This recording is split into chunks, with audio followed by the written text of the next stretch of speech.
All right, we're going to explore surface area and volume. In this particular activity, we're going to try to see how little surface area or how little packaging material we can use to enclose a set amount of volume. In this case, cereal.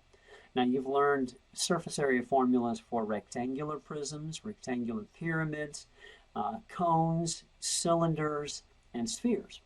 We're going to see which one of those, or at least compare which ones are more efficient, that is, enclose the same volume for less surface area, for the least amount of surface area. A standard cereal box is a rectangular prism, and I looked it up in Google here, and most cereal boxes are 12 inches tall by 8 inches wide. And for the sake of simplicity, I'm going to make this cereal box 2 inches deep. Okay, so we're going to calculate the surface area and the volume of a standard cereal box to begin with. Okay, so as you're doing this portfolio, make sure to show all your work. Do as I'm doing here. You're going to sketch. If you want to use a straight edge, you certainly may. If you think you're really neat and can do it freehand, go for it.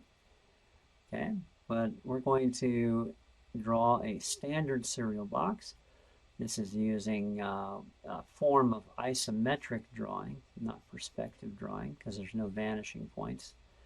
All lines are, vertical lines are parallel, horizontal lines are parallel. Okay, all right. And I see a little spot here. Let's get rid of that. Okay. All right, so the standard cereal box is 8 inches by 12 inches by 2 inches. Okay, so let's find its volume. Its volume. Volume, if you recall, for a rectangular prism is length times width times height. So in this case, it is 8 by 12 by 2. Okay. 8 times 12 is 80, and 16 or 96. 96 times 2 is 172. So we have 172 cubic inches of space in this box. Now, I realize that they don't fill the boxes all the way up. There's always some air or empty space in there, but we're going to consider that we have 172 cubic inches of cereal. All right. And we want to enclose that much cereal in whatever box we design. Now let's see what the surface area is. How much packaging material do I need? The surface area formula, if you recall, is 2 times length width plus length height plus width height. Now you may have memorized it as 2 length width plus 2 length height plus 2 width height. I've simplified it a little bit by factoring out the 2. It's the same formula. Okay, so in this particular case, it's 2. And then just think of all the pairs you can make with 3 numbers. 8 times 12 plus 8 times 2 plus 12 times 2. Okay, what these are is the rectangles that form the faces of the rectangular prism, the box. 8 times 12 is 96. 8 times 2 is 16. 12 times 2 is 24. 96 and 16 is 112. 112. 130, 136. 136 doubled is 272. So our surface area is 272 square inches. Okay. Now the problem goes on to say, well, what if it cost 5 cents per square inch, right? So we need to calculate the cost. Okay. And I'm just going to do this here. I'm going to move my screen a little bit. Okay. And we're going to calculate the cost. Okay, the cost is 5 cents per square inch, so 272. Okay, And I'm not too good at doing that in my head, so I'm just going to type that in my Windows search bar, 0.05 times 272. Did you know you can type that in your search bar and it'll bring up a calculator for you? 13.6. So $13.60 is the cost of the packaging material. And now I realize that's not realistic, because nobody would buy the cereal if it cost $13.60 just for the packaging. But it's meant to prove a point here, that cost is associated with the surface area, the amount of cardboard that goes with it. Now, you're also asked in this portfolio to draw what's called a surface net. Okay, a sketch will suffice. So I'm going to include a little bit of a sketch, okay, of our rectangular prism. We have each rectangular face of the prism separated by a 2-inch wide strip. Okay. Now, actually, if you ever taken a cereal box apart, there are flaps here and here and here and here, and there are flaps here, usually with a kind of an indent in one and a tab in the other, right? Okay, and 2 flaps on the bottom. Okay, so this would be our surface net. And in order to manufacture these boxes, I would have the cardboard come through on a conveyor belt in a big old stamping machine, stamp out this shape. And some knives will actually cut through the cardboard, and some will not be sharp and will crease the cardboard. And then they go through a folding machine. I actually worked at a creamery or a dairy for a little bit and saw a little bit of how the packaging works, in this case for milk, but it's very much the same for cardboard. So it's a lot of fun to watch. Interesting how they design the machines to do it. All right, so that's the standard cereal box. Okay, now let's examine an alternative. Now, I don't want you to pick another rectangular prism, okay? That's the one caveat I'm going to say. You need to pick either a cube, okay, which actually technically is a rectangular prism, but it's a specific rectangular prism in which all the sides are the same length. Or you pick a sphere, that's kind of an interesting one. Or you pick a cylinder or a cone or a rectangular pyramid, okay? And so I'm going to go with a sphere, just because I think it's going to be really efficient. A sphere. Okay, so let's draw our sphere. A sphere, as you know, is a circular shape. Okay, a 3-dimensional circular shape. 3D circular shape. Here we go. Sphere. Probably the easiest way to draw a sphere is use your compass. If you should have a compass. Use your compass to draw a circle. And then draw an ellipse, solid on the bottom half and dotted on the back half. This is how we show hidden lines. Okay, it's kind of an equator if you think of the globe. All right. Now there's only one dimension in a sphere that we really care about, and that's the radius. Okay, so I'm going to draw the radius. The radius goes from the center out to the edge. Okay. And the problem I've got is I need this sphere to contain as much cereal as the rectangular prism does. All right? And that's not exactly easy. So I gotta figure out exactly what radius will hold the same volume. In this case, 172 cubic inches. Okay, so for this, I need the volume of a sphere.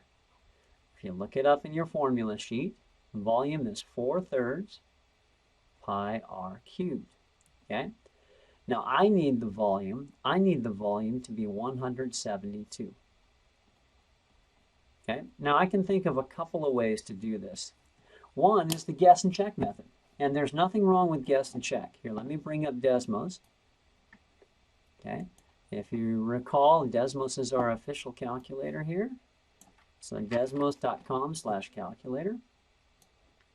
Okay, and I'm just going to start trying some numbers. 4/3 pi r to the third. Okay, now the cool thing about this, it doesn't know what r is, does it?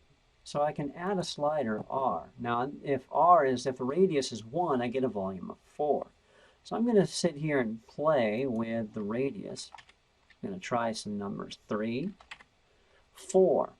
See, 3 was 2, or 4 is too big, 268 cubic inches. We need 172. 3 is too small. Okay, so go between 3 and 4. How about 3.5? Ooh, that's not bad. 179, 3.4, 164, 3.45. Ooh, I'm almost dead on. 3.449, 171, 9. Yeah. All right, we're really close. 9. Okay, 8. Yeah, we could go on like this here. So it looks like 3.45 inches radius will do the job. Okay? So let's let R be 3.45. Because that will encase about the same volume. Now, alternatively, if you want a more advanced way to do this problem, I'm just going to do this down below, but you don't have to write this down. We could solve this equation for R, right? We could multiply both sides by 3. Okay, and 3 times 172 is 516.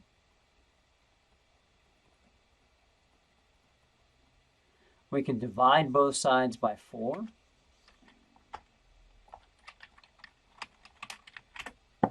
Okay, get 129. We could divide by pi. And to get rid of a cube, we do something called the cube root. So R is equal to the cube root of 129 over pi. Okay. Now on your Desmos calculator, you can actually type a cube root. It's CBRT, and it puts that there, 129 over pi. And look at what we get, 3.44995. It's the same thing we were getting before, right? Okay, but it's going to be 3.45. Okay, so no matter what shape you pick, you'll want to kind of you can do a little guess and check with your dimensions to make sure you cover the same volume. But you've got to cover the same volume. That's the point. You've got to cover the same volume. So we're going to let the radius be 3.45. Okay. All right, so let's do that now. We know the volume is going to be 172 cubic inches because we set it up to do that. Now let's calculate the surface area. Now, if you recall, the surface area formula for a sphere is similar to the volume formula. Only instead of cubed, it is squared. And in fact, the surface area formula has no 3's at all. Just has 1, 2, 4 pi r squared. Very similar. So 4/3 pi r cubed volume, 4 pi r squared surface area. Noticing similarities and connections is a good way to remember something. Okay, so our surface area in this specific case is 4 pi times 3.45 to the second power. 3.45 to the second power. Okay, so let's see. Let's see what that is. Okay. So 4 pi times 3.45 to the second power, 149.57. 149.57 approximately. 149.57. That's less than 172. So in fact, we've saved some volume, our surface area. We've used less material to make our box. All right, let's see how much we've saved. The cost now is 5 cents per square inch, or cubic inch, or square inch. So 0.05 times 149.57. Okay, And I'm actually just going to, I've already got the calculation here. I'm just going to times 0.5, 0.05. And it costs $7.48. $7.48.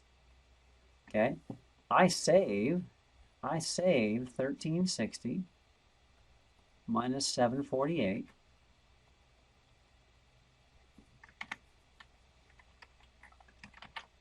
$13.60 minus 748, 48 is $6.12.